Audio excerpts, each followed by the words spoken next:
Good morning, everybody. It's Miss Lisa here, and today I have a retelling of a fairy tale for you guys. We all know the story of Goldilocks and the Three Bears, but today I'm going to read Goldenlocks and the Three Pirates. Once upon a seaworthy sloop, there lived three pirates. The big one was the pilfering Papa Pirate. Arrgh!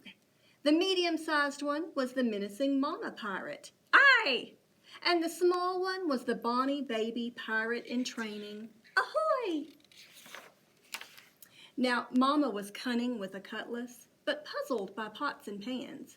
She was clever with a cannon, but not so helpful with a hammer and nails. And her sewing, well, it was atrocious. But one morning, Mama was so terribly tired of hardtack, she decided to make gruel for breakfast. "Flaming blazes!" she cried, as the cooking fire flared in the galley. Blobs of burnt gruel boiled over the edge of her pot. "Mama, could we hire a cook?" Baby asked. "We don't need no stinking crew," Mama barked, slopping the rest of the gruel into bowls with a glare as cold as an Arctic breeze.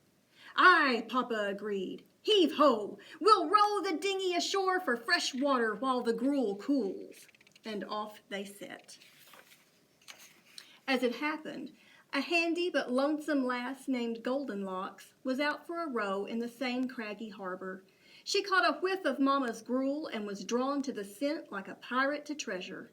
Goldenlocks followed her nose to the larger boat, hauled her anchor overboard, and clambered onto the creaky ship. "Hello," Goldenlocks called. "Anyone here?" Silence. Goldenlocks sighed. "I was hoping for some company." But her eyes brightened as she spied the 3 bowls of gruel.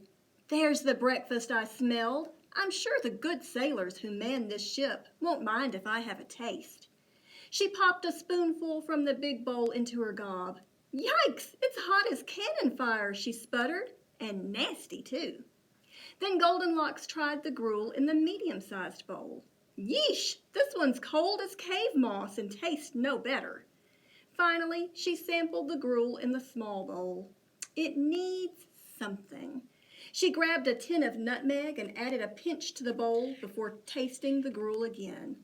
Yes, to a T, just right. And most of the mess was down the hatch in an instant. Her belly now full, Goldenlocks scanned her surroundings. Never having been on a real sloop before, she was, of course, wildly curious. She ventured below decks, where she found 3 stools. "I'm sure the good owners of this ship won't mind if I rest for a moment," she said, settling herself on the largest stool. "Yikes! It's hard as a turtle shell." Then she tried the medium-sized stool.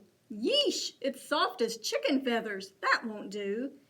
Finally, she sat down on the small stool. Yes, to a T, just right. But things were shipshape for only an instant before the shaky stool smashed to smithereens.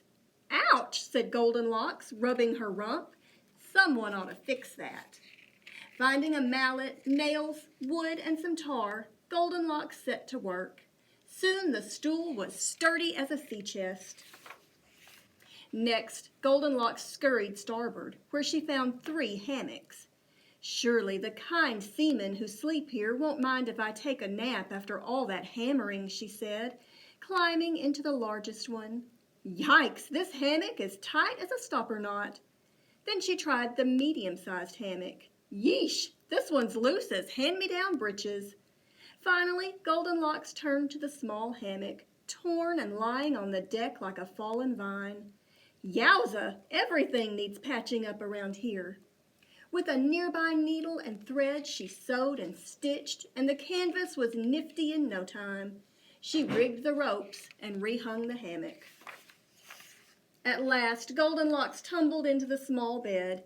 "Yes, to a T, just right," she breathed, and was fast asleep before you could say shut-eye. Now, you may have nearly forgotten about those 3 menacing pirates. If you climbed the ratlines to the crow's nest, you'd see that they are just now rowing back home for their morning gruel. Papa, Mama, and Bonnie Baby hoisted themselves onto the main deck and headed straight for their breakfast. "Shiver me timbers, someone's been eating me gruel," Papa boomed. "Aye, someone's been eating me gruel too," Mama howled. "Someone's been eating me gruel as well," Baby piped up, "and most of it's in their stomach quarters." Mama leaned closer, sniffed, and stuck her finger into Baby's bowl for a taste. "This has been doctored with something better than bilge water," she mumbled. "I should have thought of that. That's right good plunder." "Let's find the filthy scalawag who's breached our bow," Papa thundered. He stomped below decks, followed closely by Mama and Baby. "Shiver me timbers, someone's been sitting on me stool," he roared. "Aye, someone's been sitting on me stool too," Mama echoed. "Someone's been sitting on me stool as well," said Baby, "and they made it into a real chair." "That stool didn't need fixin'," Mama growled, but under her breath she added, "I could have done that." "The rogue's nearby," Papa pressed. "Me tattoo is tingling." Papa followed the prickly sensation, slinking toward the sleeping quarters. "Shiver me timbers, someone's been sleeping in me hammock," Papa bellowed. "Aye, someone's been sleeping in me hammock too," Mama cried.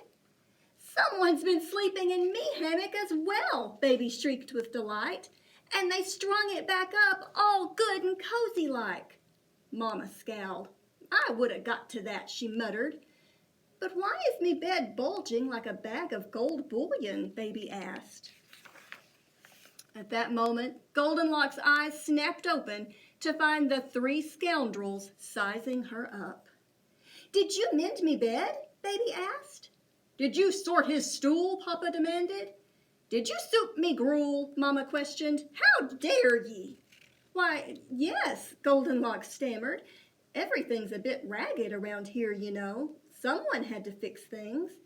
She sat up, gathering a better view of her visitors. Goldenlocks gasped. "Are you pirates? Where's your crew?" "We don't need no stinking," Papa began. But a glimmer grew in Mama's eyes. "Say, lassie," she interrupted, "you're handy to a T. Our family could do with a gal like you. How's about turning pirate?" So once upon a seaworthy sloop, there lived 4 pirates. The end. I hope you liked today's story. We'll see you next time.